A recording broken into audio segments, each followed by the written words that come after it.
మీ ఎలాంటి వ్యాపార ప్రకటనలకైనా వెంటనే మా ఛానల్ సంప్రదించండి. అందరికీ నమస్కారం. నేను శిరీష. ఈ రోజు మనతో పాటు ఉన్నారు ప్రముఖ ఆధ్యాత్మికవేత్త డాక్టర్ బట్టిప్రోలు విజయలక్ష్మి గారు. అమ్మతో మాట్లాడదాం. అమ్మ నమస్కారం. నమస్కారం అమ్మా. అమ్మ, దీపావళి సంబరాలు ప్రారంభం అయిపోయినాయి. సో దీపావళి 20 తారీఖు 21 తారీఖు ఏ రోజు జరుపుకోవాలి, లక్ష్మీ పూజ ఎప్పుడు చేసుకోవాలి, ఎలాంటి వస్తువులు ఇంటికి తీసుకొస్తే శుభమని తెలియజేయండి. దీపావళి ఎప్పుడు జరుపుకోవాలి అంటే దీపావళి రాత్రి పండుగ. ఆ అమావాస్య ఏ రాత్రి ఉందో ఆ రాత్రి చేసుకోవాలి. తారీఖులు పక్కకు పెట్టేయండి. అంటే పర్మనెంట్గా ఈ డౌట్ క్లియర్ అవడానికి నేను సమాధానం చెప్తున్నాను. నేను ఇప్పుడు 20 చేసుకోవాలి, 21 చేసుకోవాలా, 22 చేసుకోవాలా అనేది ప్రతిసారి ఈ సందేహం వస్తూనే ఉంటుంది. దానికి అసలైన సమాధానం ఏంటంటే, ఏ రోజు రాత్రికి అమావాస్య ఉంటుందో ఆ రాత్రి మాత్రమే దీపావళి. అంటే ఆ రాత్రికి సంబంధించిన పగల నుంచి మొదలుపెట్టి అదంతా ఆ రోజు దీపావళి. పగలపూట చతుర్దశి ఉన్నా సరే అలా చేసుకోవాలి. రాత్రి సమయంలో దీపావళి ఉండాలి, అంటే అమావాస్య ఉండాలి. అమావాస్య సమయంలోనే మనం దీపాలు పెడతాం. అమావాస్యలో దీపాలు పెట్టే సందర్భంగా చేసుకునే పండుగ కనుక ఆ రాత్రి వేళ ఏ రోజు ఉందో ఆ రోజు ముఖ్యం. కాకపోతే దీపాలు అనేది 3 రోజుల ముందర నుంచి కూడా పెడుతూ ఉంటారు. ధనత్రయోదశి నాడు మొదలు పెడతారు, తర్వాత నరక చతుర్దశికి కొన్ని పెడతారు, దీపావళికి బాగా ఎక్కువగా పెడతారు. వీలైనన్ని దీపాలు అన్నట్లు పెడతారు. అక్కడి నుంచి తర్వాత కార్తీక మాసం మొదలవుతుంది. ఆ మరుసటి రోజు నుంచే అప్పటి నుంచి ప్రతిరోజు దీపాలు పెడతారు. ఆ కార్తీక మాసం అంతా కూడా దీపాలు పెడతారు. కనుక దీపావళి ఏ రోజు చేసుకోవాలంటే అసలైన సమాధానం ఏంటంటే, ఏ రోజు రాత్రి సమయంలో అమావాస్య ఉందో ఆ రోజే దీపావళి. ఈ రాత్రి పండుగలు, శివరాత్రి కూడా అంతే. ఇలాంటి కొన్ని పండుగలు మనకు ప్రత్యేకంగా రాత్రి సమయానికే చేసుకునే వస్తాయి. అలాంటిది ఇది. లక్ష్మీ పూజ ఏ సమయంలో మంచిదంటారు? లక్ష్మీ పూజ ఎప్పుడూ కూడా ఏ పూజకైనా 2 సమయాలు చాలా ముఖ్యం. ఒకటి ప్రభాతం, ఇంకోటి ప్రదోషం.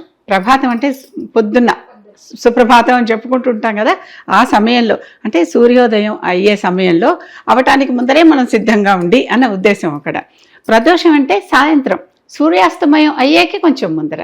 ఈ 2 సమయాలు దేవతా పూజలకి చాలా ప్రముఖమైన సమయాలు, దేవతలకి ప్రీతిపాత్రమైన సమయాలు. కనుక ఎప్పుడైనా ఈ 2 చేసుకోవాలి. లక్ష్మీ పూజ ఇది దీపావళికి అయితే సాయంత్రం పూట పూజ ముఖ్యం కనుక దీపావళికి శుక్రవారాలకి కొన్ని రోజులు ఉన్నాయి. లక్ష్మీదేవికి ఆ సమయం ఇష్టం, దీపాలు పెడితే ఇష్టం. అందుకని ప్రదోష వేళల్లో చేసుకునే పూజలు లక్ష్మీదేవికి ఎక్కువ ఇష్టం. ప్రదోష వేళ అంటే ఎప్పుడు? సాయంత్రం సూర్యాస్తమయానికి ఒక ½ అన్ అవర్ 20 మినిట్స్ ముందర మొదలుపెట్టి చక్కగా సూర్యాస్తమయం అయిపోయాక కూడా 20 మినిట్స్ దాకా చేసుకుంటూ ఉండొచ్చు అనమాట. అది ఆ ప్రత్యేకమైన సమయం. ఆ సమయాల్లో చేస్తే లక్ష్మీదేవి మనకి ఇష్టంగా ఉన్నప్పుడు చేస్తే ఏదైనా పని బాగా జరుగుతుంది కదా, అలసిపోయినప్పుడు లేకపోతే ఇష్టం లేనప్పుడు చేసే కంటే ఆ సమయాల్లో మన పూజని తొందరగా స్వీకరించి మనల్ని ప్రసన్నంగా మనల్ని చూస్తుంది అని మనందరికీ నమ్మకం. అది కథ. ఓకే అమ్మా, ఈ కొన్ని ప్రత్యేక రోజులలో మనం కొన్ని వస్తువులు ఇంటికి తెచ్చుకుంటాం. సో ఈ దివాళీ రోజు ఏమైనా వస్తువులు తెచ్చుకుంటే కలిసి వస్తుందంటారా మనకి? ఎప్పుడూ కూడా లక్ష్మీ పూజ అంటున్నాం కనుక లక్ష్మికి ఇష్టమైన వస్తువులు అంటే పూలు, పాలు, పళ్ళు, ధనం అంటే ఆ రోజు చక్కగా అమ్మవారికి నాణ్యాలతో కూడా పూజ చేసే పద్ధతి ఉంది చాలా ప్రాంతాలలో. ఇప్పటికీ రాయలసీమలో కొన్ని పల్లెటూళ్ళల్లో పాతకాలపు నాటి వెండి విచ్చు రూపాయలు అంటారు వాళ్ళు. ఆ వెండి రూపాయలు దాచుకుని ఇప్పటికీ ఉన్నాయి చాలామంది దగ్గర. ఎప్పటివి? బ్రిటిషర్స్ కాలం నాటివి, ఇంకా ముందరవేనో.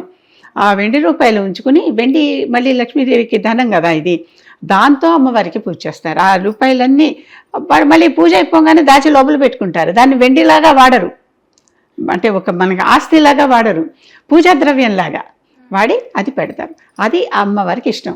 పసుపు, కుంకుమ, గంధము, అగరవత్తులు, సాంబ్రాణి, ఇలాంటి పన్నీరు, ఇలాంటి విషయాలన్నీ అమ్మవారికి చాలా ఇష్టం అన్నమాట. అందుకని అమ్మవారికి సుగంధాన్ని కలిగించే మొత్తం వాతావరణం అంతా మంచి ఫ్రాగ్రెన్స్ వచ్చేసేటటువంటివి చేయటం, ఇలాంటివి చాలా ముఖ్యం. ఆవిడకి ఇష్టం. ఎవరైనా మన ఇంటికి ఒక అతిథి వచ్చారు, వాళ్ళకి ఇష్టమైనవి చేస్తాం కదా. కనుక అమ్మవారిని ఆ రోజు మన ఇంటికి ఆహ్వానించి, మరి షోడశోపచారాలంటే అవే కదా, ముందర పిలుస్తున్నాం, కూర్చోబెడుతున్నాం, సింహాసనం పెడుతున్నాం, పూలు దండేస్తున్నాం, కాళ్ళ కడిగే నీళ్ళు ఇస్తున్నాం, చేతులు కడిగే నీళ్ళు, ఇదే కదా ఆ సిరీస్ అంతా. కనుక ఒక అతిథి మన ఇంటికి వస్తే ఎంత చక్కగా గౌరవించి మనం చూస్తున్నామో, అమ్మవారే వస్తే ఇంకెలా చూడాలి. కనుక ఆవిడకి ఇష్టమైన వస్తువులన్నీ ఇవి. ఆవిడ క్షీర సముద్రంలో పుట్టింది అని చెప్పుకుంటాం. కనుక ఆవిడకి పాయసాన్నం ప్రియ. అంటే చక్కగా పాయసం అన్నం ఉండి, పైహ అంటే పాలతో అన్నం ఉండి ఆ అన్నాన్ని ఆవిడకి మధుర పదార్థం నైవేద్యం పెడితే ఆవిడ చాలా ఇష్టంగా స్వీకరిస్తుంది, ముచ్చటగా వరాలు ఇస్తుంది. ఎప్పుడైతే ఆవిడ ఇష్టపడిందో, ముచ్చటపడిందో, ఆహా ఎంత బాగుంది, వీళ్ళు ఎంత నాకు మర్యాద చేస్తున్నారు, నన్ను ఎంత గౌరవిస్తున్నారు, నన్ను ఎంత భక్తితో సేవిస్తున్నారు. భక్తి శ్రద్ధ అసలైన ద్రవ్యాలు ముందర అవే. ఈ భక్తి శ్రద్ధ ఉన్నాక మిగిలినవన్నీ పైన, ఇవి అడిషనల్ అనమాట. ఇవన్నీ పైపూతలు. పైపూతలు అంటే వాళ్ళకి అమ్మవారికి మర్యాద చేయటానికి, అమ్మవారికి సేవ చేయటానికి, అమ్మవారిని తృప్తిపరచటానికి ఇలాంటి మధుర పదార్థాలు, ముఖ్యంగా పాయసాన్నం. ఎందుకు? తన పుట్టిలు గుర్తొస్తుందన్నమాట ఆవిడకి పాలు చూడంగానే. అందుకే ఏమీ లేకపోయినా ఒక పాలు బెల్లం ముక్క అయినా నైవేద్యం పెట్టండి అనే మాట వినుంటారు కదా. దేవతకి నేను అక్కడి నుంచి వచ్చాను, మా పుట్టింటి నుంచి వచ్చింది ఈ వస్తువు అంటే అది కొంచెం ప్రత్యేకంగా ఎక్కువ ఇష్టంగా ఉంటుంది. అది సంగతి. మెయిన్ గా ఈ దీపావళి జరుపుకోవడానికి కారణం ఏంటంటారు? దీపావళి జరుపుకోవటానికి రెండు ఉన్నాయి. చాలా మంది నరకాసుర వధ కారణంగా చెప్తారు, కానీ నరకాసురుడికి ముందర నుంచే మనకి దీపావళి ఉంది. ఎందుకని ఈ దీపావళి వచ్చింది? మొన్న భాద్రపద మాసంలో పితృపక్షాలని ఒక 15 రోజులు వచ్చాయి. ఆ 15 రోజులు పితృపక్షాలకి పెద్దలందరినీ పిలిచి వాళ్ళకి కావలసినటువంటి పిండాలు, తర్పణాలు వగైరాలు అన్నీ చేశాం కదా, దాన ధర్మాలు వాళ్ళ పేరుతో ఇవన్నీ చేసాం. ఇంత శ్రద్ధగా చేసాం. వాళ్ళు ఉన్నారు, వెళ్ళిపోలా, ఉండి మన పండుగలు చేసుకుని దసరా పండుగలన్నీ కూడా వాళ్ళు చూశారు. ఇప్పుడు వెళ్ళటం మొదలు పెడుతున్నారు. ఇప్పుడు వీళ్ళందరూ వెళ్తున్నారు. వెళ్ళేటప్పుడు మనకి ఇష్టమైన వాళ్ళు వచ్చినప్పుడు, వెళ్ళినప్పుడు మనం ఎంత వాళ్ళకి చక్కటి స్వాగతం కానీ, చక్కటి వాళ్ళకి వీడుకోలు కానీ చెప్తాం. అలాంటిది ఇది. కనుక వాళ్ళు మళ్ళీ పితృదేవతలు పైకి వెళ్ళాలి కదా, పైలోకాలకి వెళ్ళాలంటే అవన్నీ కాస్త చీకటి రాత్రులు, చీకటిగా ఉంటాయని వాళ్ళకి దీపాలు పెట్టి దారి చూపిస్తాం అనమాట. ఈ దీపాలు వెలిగించటానికి అసలైన కారణం నరకాసుర వధ కారణం. ఏదో సంబరం, రాక్షసుడు చనిపోతే చేసేటటువంటి సంబరం, ఒక అందరినీ పీడిస్తున్నటువంటి ఒక క్రూరుడు చనిపోయాడు కనుక చేసుకోవటం.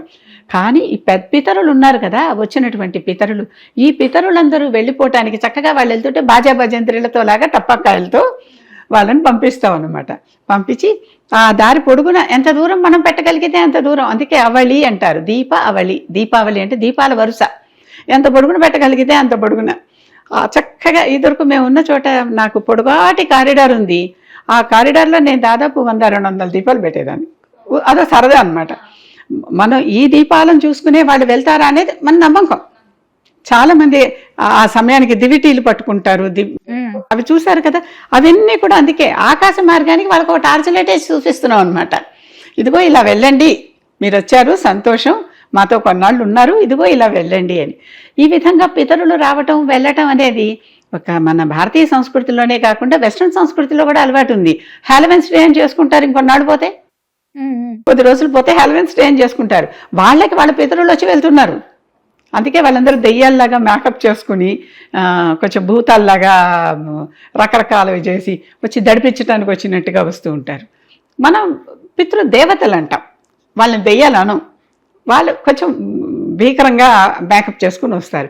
అది కూడా వాళ్ళకి అదో సంబడం, అంతే, అంతకంటే ఏమీ లేదు.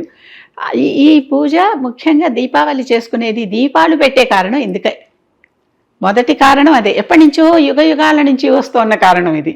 ఇప్పుడు తర్వాత ద్వాపర యుగంలో కృష్ణుడు సత్యభామ వెళ్ళి నరకాసురుణ్ణి చంపారు, అందరినీ పీడిస్తున్నాడని చెప్పి అతన్ని వధించిన తర్వాత అతను చనిపోయిన సంబరంగా వీళ్ళు తిరిగి వచ్చి ఆ సమయానికి అదనమాట జరిగింది. ఆ వేళకు అది తటస్థించింది కనుక చక్కగా ఇంటికి వచ్చి దీపావళి సంబరాలు చేసుకున్నారు, నరకుణ్ణి చంపేశాక.